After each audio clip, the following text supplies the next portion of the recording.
Interest rates have come down. However, there is still some opportunity in your investments and in your portfolios. John is going to tell us what those items might be. That's John Hicks, financial advisor, founder of J. Hagan Capital. I'm Heather Branch. Happy to have you here along with us on the Retirement Solution. If you have questions, find us anytime. Begin the conversation at retirementsolutionshow.com or click on the links we've got posted in the show notes.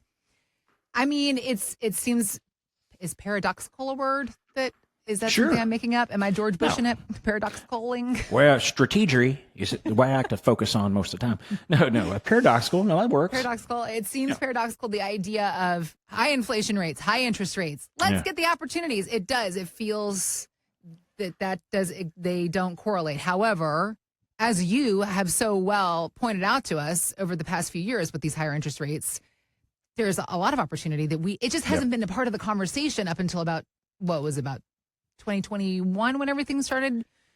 It's been a while, really, right? Yeah. So the thing about, higher rates, the market likes it when it's cheap to borrow money.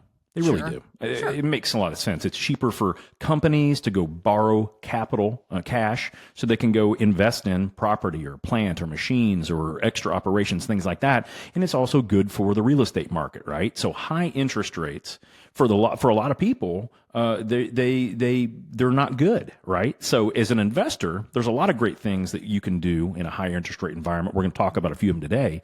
But one of the bigger factors I think that people need to be concerned is that what happens if the Fed, and I think you're going to talk about what happens if the Fed can't decrease rates? That's a big one. It's a big one. Let's talk about it because heading into 2025, the Federal Reserve signaled it was going to cut interest rates twice this year. Some saying only twice this year. Some saying maybe twice this year. And after the latest inflation numbers came out, still above 3% in January were the numbers that we saw. Economic advisor John Hilsenrath was telling CNBC that the Fed is definitely on hold. There was some residual hope in the markets that the Fed might get soft enough inflation data to cut interest rates again, perhaps as early as March or April. It now looks like it's not going to happen until the middle of the year at the earliest. Not only is the inflation outlook uncertain, but the economic policy outlook is uncertain. And the Fed really wants to sit back and see how things play out for a few months before it makes any more moves on the chessboard. He said uncertain. I counted uncertain, I think at least 3 times there. Yeah, so you combine that. Think about it, Heather, combine that with the fact that Bloomberg, Wall Street Journal, Reuters, Morningstar, they all came in with January's numbers for inflation and everything. Okay. And most of the jobs reports, most of the economic reports were at best, meh. I mean, that's the greatest way to say it. They weren't all that great. So here's the real concern. Yeah. Do I really care about what the Fed does about interest rates? Not really.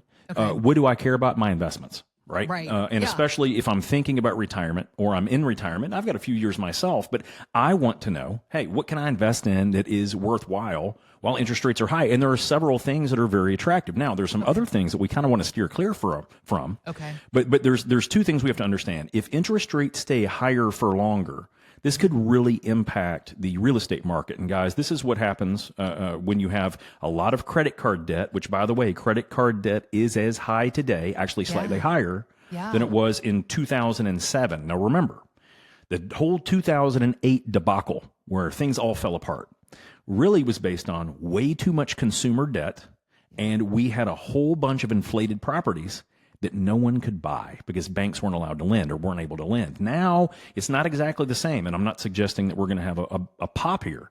But let's think about it. Right now, we have pretty high interest rates. And as a matter of fact, I was looking at this statistic right before we got on. Right now, we actually have the highest number of homes for sale, newly built homes on the market that we've ever seen since 2009. Really? 2009, the highest number of newly built homes for sale. People don't want to buy them. And actually, the existing home sales are the slowest they've been since 1995. Why? High interest rates. High interest rates. And so a lot of younger people, a lot of people thinking about relocating, or they get the choice, right? They're thinking, oh my gosh, I don't know, a 7% interest rate or 6.9 or 7.5, depending on your credit.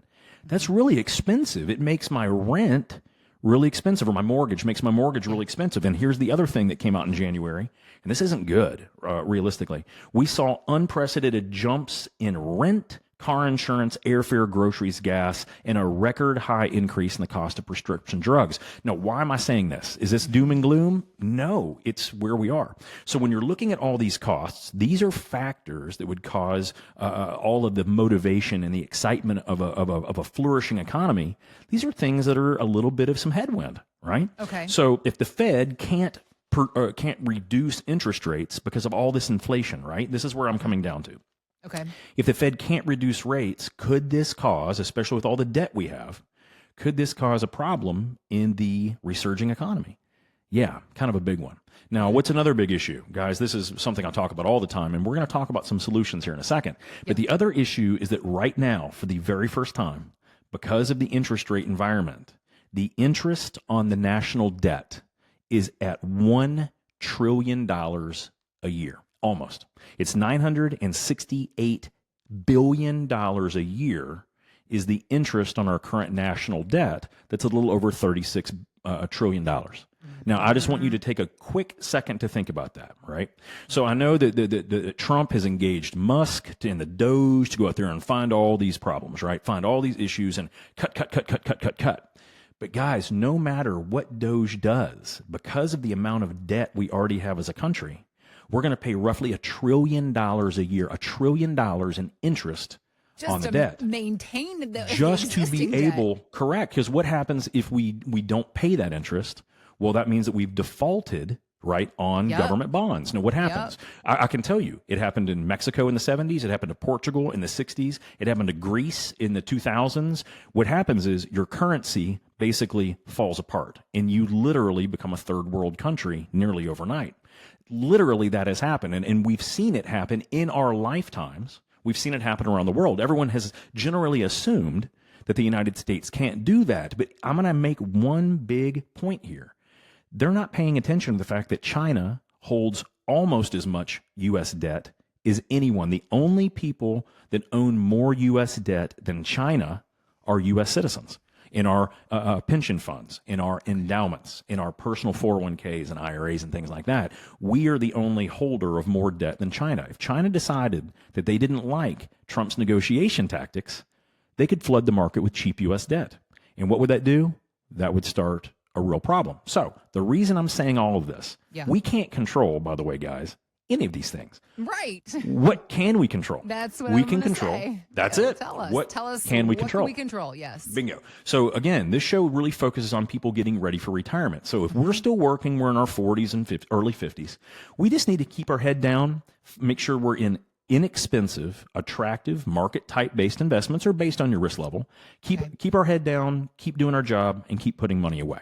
If there is a downturn, hopefully, as it has throughout history, it'll turn back around, and that money that you're putting in buys it when it's a little bit lower before it comes back up. Now, that's what we do when we're younger. Now, if you're within 3 to 5 years before you retire, or you're already retired, I'm going to make sure I say this again, because everyone says, well, John, you only talk to people right before they're retired. No.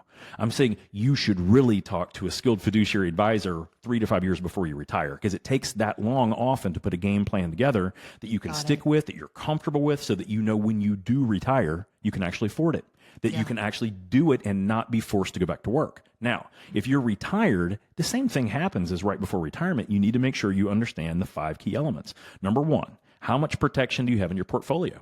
If interest rates do go up or down, how's that going to affect what you own? Right? I think a lot of people found out the hard way in 2022. When interest rates go way up, you can lose a fortune in bonds. I mean, a fortune, almost 20+%. Some bonds that I saw actually lost 40 to 50%. So can you lose money in bonds? Yeah, unfortunately you can. And if you own bond funds, those can sometimes be the worst, because you don't even get all your money back if you hold it to maturity. Okay. So we have to understand, where is the protection in our portfolio? What kind of income are we going to need? And how do we protect it from Uncle Sam? Because again, I know that Trump keeps talking. He wants to reduce tax rates and he wants to find all this government waste. I think they're going to find a ton of government waste. I think that they're going to try to decrease taxes, but how on earth do we pay for $1 trillion of debt structure on our own debt? How do we pay that service, that debt service? We're going to have to get money from somewhere. Okay. So we could potentially do that by growing the economy more, but all the things that I cited a minute ago, guys, are the headwinds that we may be facing. So the biggest thing for all of us to understand is, if you have money that's in safe assets, make sure you're earning an appropriate rate of return. If you have a guaranteed safe asset, it's either FDIC insured or insured against loss or like a money market type account, make sure you're getting enough money for that. You should be earning somewhere between 5 to up to 9% on those safe assets. If you're not getting those types of rates of return, it could be because of some liquidity. You want more liquidity, but for the rest of us, we need to understand these may be the highest rates we're going to see for a very long time. Yeah. We don't know what the market's going to do, but if we can lock in those high rates now, that could really pay dividends literally for a long time to come. So make sure that you're taking advantage and locking in, not all your money, but a portion, lock in some of these really good rates. The second thing, understand where you are susceptible to market risk, okay? Because if we do have higher interest rates for longer, that really does, especially with the debt load, not only as consumers, but also as a country this could actually cause a longer, prolonged recession. So understand where your protections are. Do you have safety nets? Do you have hedges? Do you have options? Do you have derivatives? Do you have stop losses? Do you have protections? Do you have buffers? Do you have barriers to any of your accounts? All of those things I just mentioned are things that we can do. Those are things that anyone can do if they understand the asset mix to do that. Where basically you just know how much risk you're willing to accept regardless of market performance, okay? So that's a big one. Make sure you understand that. So those are the two big things. Number one, make sure you're getting a good time period on that high interest rate investment with no risk. Make sure you understand where the protections are. If you do that now, it kind of won't matter what inflation does because you will have done the best that you can do. Okay. Also, if you have invested or included safe assets in your portfolio, make sure you're getting that rate of return that you should be getting, because perhaps you got into a safe asset before all of these interest rates and inflation numbers came into play. I mean, is that a real thing that you've seen? Happens all the time. I've seen people that, locked in 5 years ago on a CD and it's just no coming due. They're earning 1.25%. Guys, if you kind of think about that, to bust out of that thing a little early to earn 5% instead of 1%, it's like half of a month's worth of interest payments in your quote unquote penalty. I typically don't like anyone paying penalties, but come on, that's simple math, right? So if you have some low interest bearing accounts or you got a ton of money in money market, think about deploying some of that and locking in the higher rates. Again, I don't know what's going to happen. The market could fall, and if the market does fall, that could be a reason that the actual Fed reduces rates. But if it doesn't, if the market just kind of does its thing and gradually moves up, inflation's probably there to stay. So lock in some of those higher rates if it makes sense for your situation.